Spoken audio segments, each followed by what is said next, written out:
to BigCountryPreps.com. I'm Evan Wren, and this is the Countdown to Two-A-Days series, our daily look at an area football team and the key questions we're going to be answering about that team on our Saturday, August 14th preseason preview here at Big Country Preps. I'm here with my partner, Dan Youngblood, via Zoom. And Dan, we're starting to get down to the last couple of teams here. We're just about ready to start Two-A-Days, and tonight we are talking about the Cooper Cougars with Two-A-Days just a couple of days away. Yeah. For everything below 5A, they'll be starting on Monday, and then the bigger schools will be starting after that the next week. So yeah, we're basically football season's upon us, and it's getting exciting. I think everybody's kind of getting ready for games to be played, which they'll be kicking off here within a month. So it's pretty crazy to think about. But the Cooper Cougars in particular, who we're talking about tonight, I find this to be a really fascinating season because they bring back quite a bit of talent. They bring back 28 lettermen from last year's team, including 6 offensive and 8 defensive starters. But some of the marquee names that we've been talking about for years and years are gone. So you're talking about Aiden Thompson at quarterback, who started the past 3 years. He had graduated and he's on to college. You talk about Noah Garcia at the running back, who's been so good for so long. He's playing college ball. So they're going to have some really big holes to fill.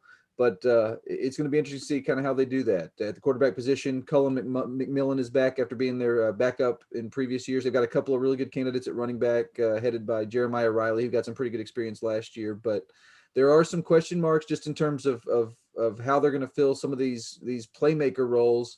And I think this is going to be that type of year that to some degree kind of tests the strength of the program, which has been very consistent in the past decade plus. You know, one key question I would have for Cooper is whether or not their defense with 8 returning starters can buy that young offense some time. And I think on paper, it looks like that's what we're going to see, Dan, from Cooper. They have a number of quality athletes returning on the defensive side of the football.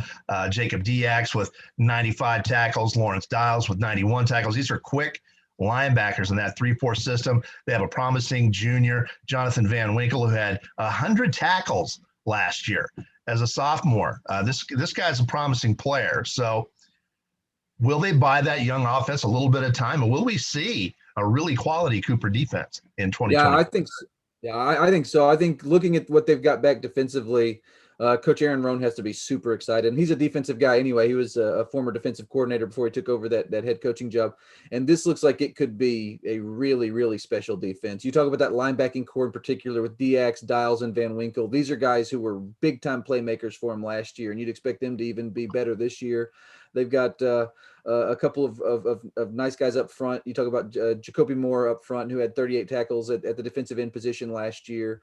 So I think that they've got an opportunity to really be special on the defensive side. And I think it will be important because, like you said, they're going to be breaking in a couple of younger guys, not necessarily younger guys, but inexperienced guys on offense at key positions. When you look at McMillan, he's a senior, but he only threw 9 passes last year. Aiden Thompson pretty much played all game for most of those games. And when he did go out, they were handing the ball off because it was a big lead. So this will be an opportunity for McMullen to kind of step in there and learn. And I think their defense will buy him some time with their ability to get stops and to take some pressure off the offense. So that part will be fun, I think, to watch.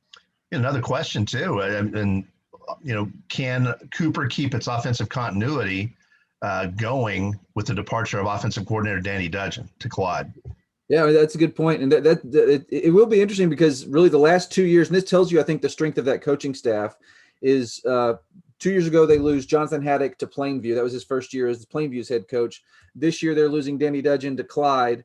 But it's kind of the next man up. Will Wise, who was a player at Cooper and has been on that staff, he's taken over that offensive coordinator job. So I think that you will see a similar scheme and see some of that continuity take over. But at the same time, this will be Coach Wise's first opportunity to kind of hold that role. So there will be some change there as well. I think it's good. I think they've stayed in that program. That's one thing about this Cooper program is it's so much about culture. A lot of times you see guys work their way up and kind of get those promotions, which we saw with Aaron Rohn getting that head coaching job as well. So I think this is a very close-knit staff. They believe in what they do, and I think you're going to see a lot of the same things we've seen in the past, even though Coach Dudgeon has moved on. All right, let's jump into the Abilene Cooper schedule for 2021. The non-district portion, challenging but not overwhelming, Dan. Tough. I would just qualify it. I would classify it as tough enough to get you ready for district, but it does give you a chance to get some wins. Definitely. I mean, I think you got that opener at home against Keller. I think that's a winnable game. If you come out and play well, you got an opportunity to win that one. And then after that, you've got the two rivalry games. This is a larger district, so you only have three non-district games, and two of them are against crosstown opponents. All of them are in Abilene. You've got Abilene High at Shotwell on September 3rd, and then you go across town over to Wiley on September 10th in games that will be high-intensity games. That they're going to have big crowds. There's going to be a lot of excitement around those games. So I think those are good games to get ready for your district slate. I think if Cooper plays well in all those, they should be competitive in each of those games, have an opportunity to win each of those games.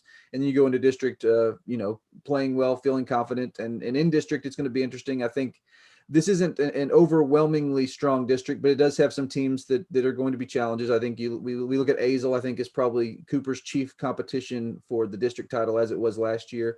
And there are a couple others in there as well that are going to be tough games where Cooper's going to have to go out and play well. But I think this schedule does set them up well. You've got a good and fun non-district schedule to get you going into district. And then it's just a matter of making sure you're peaking at the right time.